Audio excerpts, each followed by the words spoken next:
Not too much where Google will pick up the keyword Norwalk as spam, but I mean, enough to where it'll say it as, you know, that's Norwalk, that's really good for Norwalk. And in time, the more hits you get for that, you'll end up higher on the search results. You're not gonna be #1 on Google right off the bat, no matter what. It's gonna take time. It's probably gonna take you a couple of years to do it. Unless it's something that's brand new. Like when the $6,500 tax credit came out, I was the first one to do it. I was the first one on Google for about 2 weeks. Then I got dropped down. You know, Realtor.com, truly, all of them will start to knock you down. But if you can be specific into one market, you'll get better results. What about paying for your lead generation? Anybody doing that? Like the house values and stuff? Yeah, you pay somebody to, Sometimes, yeah. okay. How's that working out for you? It's expensive. Yeah, it generally is. My brother was paying $1,000 a month at house values, you know, and, I mean, he got stuff out of it, which is a good thing, but it's expensive. Anybody else using, I know we're not all realtors in here, but house values is what I know, so anybody else using house values or any other sites? I did use house values in the past and I made a couple of good sales, so we paid off, but I stopped at it was about $250, $300 a month. It's kind of funny, I pay for it, it's working good, stop doing it. I think all of us do that, right? I'll go door knocking, boom, we get all these leads, and stop door knocking, right? Or run the penny saver ad, and it's working really good, stop doing it. You know, I think we're all guilty of that kind of stuff, Because you always right? think there's something else better. Yeah. So anything works, I mean, as long as you stick with it, I think, right? I mean, obviously it costs money, it was costing you about $250 a month. $250 a month. Yeah, that's not bad. So over a year, we paid off because the commissions were like $18,000 and I paid And you paid, yeah, about $250 a month, you paid $3,000. $3,000. So yeah, you, that's 6 times the amount of what you paid, which is really good, that's a good return, really good return. Why'd you stop? Well, maybe it started slowing down, not anymore. But anyways, my brother stopped using it too. Yeah. He doesn't use it anymore. Okay, I was gonna say, do you guys find something in your clients, for example, do your clients go online and search for mortgage loans, for example, quotes? Because on my side, you know, I guess we're kind of spoiled that way, but our company gives us leads and we have, you know, all kinds of insurance services, you know, people go online for quotes, but what we have is they'll go and request quotes, and as soon as they click get a quote, obviously that goes to like 10 different companies, I get it on my email, I get it right away. I mean, it's like within seconds, you know, you gotta call right away because there's like 9 other companies trying to call them as well. But I mean, do you guys have, I mean, would that work for your clients? Are they looking online to get? well, we have quotes like online? mortgage calculators and stuff to figure out. I mean, that that kind of would stuff. be something that you guys can.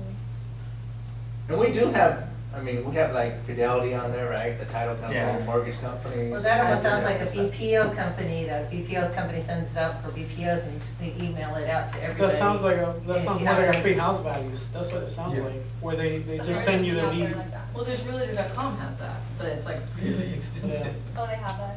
Yeah. So that generates leads for. Oh, yeah, you can buy the zip code. Oh, That's that's far too expensive. It's like, With yours, do you have to buy a zip code or something like that too? It goes by zip codes, but we don't pay, our company pays for that, so. So somebody's paying for it. Yeah, so, but it does go You by should pay zip for codes. it. She's like, it doesn't matter to her. Yeah, or I guess you're spoiled by our company, but yeah, brokers, you know, like independent, you know, brokers, insurance brokers, they do. Right. Yeah, real Does estate anybody do brokers active don't. range? Real estate brokers don't. Insurance people don't door knock.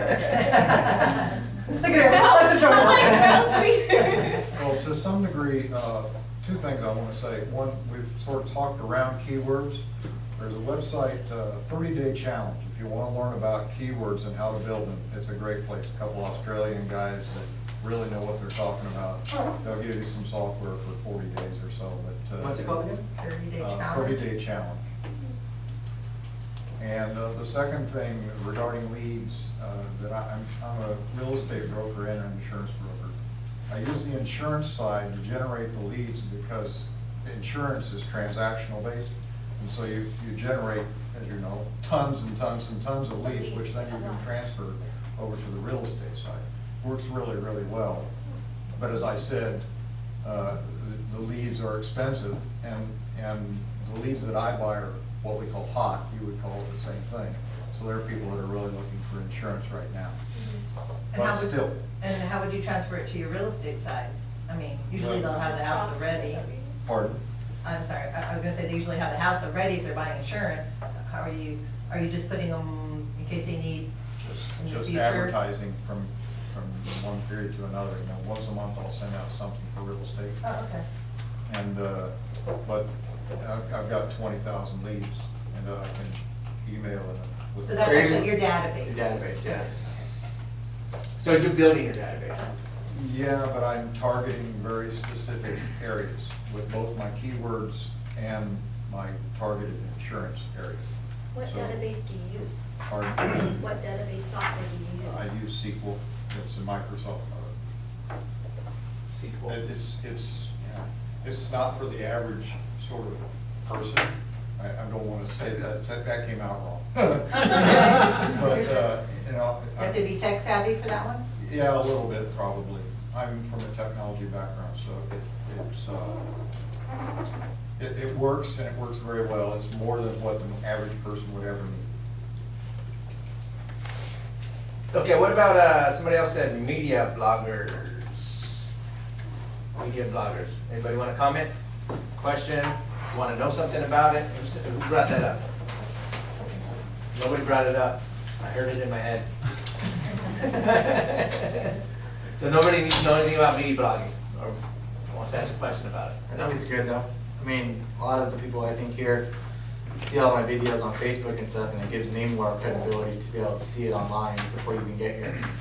So I think, you know, throwing something up once a day or once a week or whatever, you know, gives you more credibility to whoever you're broadcasting to. I think the people that know me, and I've seen out like at parties or this or that, they'll come to me and say, God, John, you're really busy. I don't touch my Facebook. He does. But they think I'm super, super busy because of what he's doing, you know, so perception, right? Yeah. Perception. So, I don't know, blogging must be good because people notice it. I think it's just, to me, everything for marketing is going towards video. Nobody wants to read. Pictures are good, video is better, I think, now. I mean, what you could say in a picture and make them lead to imagination, you could put in a video and leave nothing up to imagination and tell them what they need to hear and what they need to see, you know, in a few seconds. Something I have seen is people have added before make a video welcoming, thanking you for adding as a friend, and they'll tag you. So they'll record themselves, thank you for adding me as a friend. you Wow. know, and you just tag the name, and instead of sending a message. I haven't seen that yet. Yeah. Oh, that's pretty cool. So instead of having like your own blog site, like WordPress, John B or whatever, But WordPress, you can still do video on there. You can pay for WordPress, and that's what I'm probably gonna use is WordPress to use for a video blog. okay, because I was thinking, because I didn't know if you had to do a whole page and a whole nother website, so you can do your blogging on Facebook. I would still prefer to use Facebook just because Facebook gets more hits than Google, and I want all of my stuff on Facebook. If anyone types in anything about me or him, Facebook is probably the #1 thing to pop up. So you're not gonna have them go to your, what is it called, press something? It's my WordPress. No, for me, the WordPress is just like a reference. If they want to go there for what I want to make my podcast for them to be able to download it from there. Because iTunes, you have to have a blog that has that information already there. They can download it from there basically from iTunes. Oh, okay. But I think using Facebook is where everyone wants to be, and everyone's already on it. So that's where you need to be for marketing. So you have to set up kind of a WordPress, I think, yeah, it's just another tool that you need to keep everything else that you want going. otherwise you can use YouTube. You could use YouTube, yeah. You could use YouTube to make a podcast. The only downside is you're only limited to 10 minutes. Oh, yeah. So, Well, like a little snippet, like a hello or something. yeah, but like for this class, you wouldn't want to download 10 podcasts for this one class. You No, wouldn't I'm wanna talking download- about saying, hi, everybody, you know, hi, all my realtors, I have Yeah, you could- friends, I have a listing, please check it out, Bellflower, $379.9.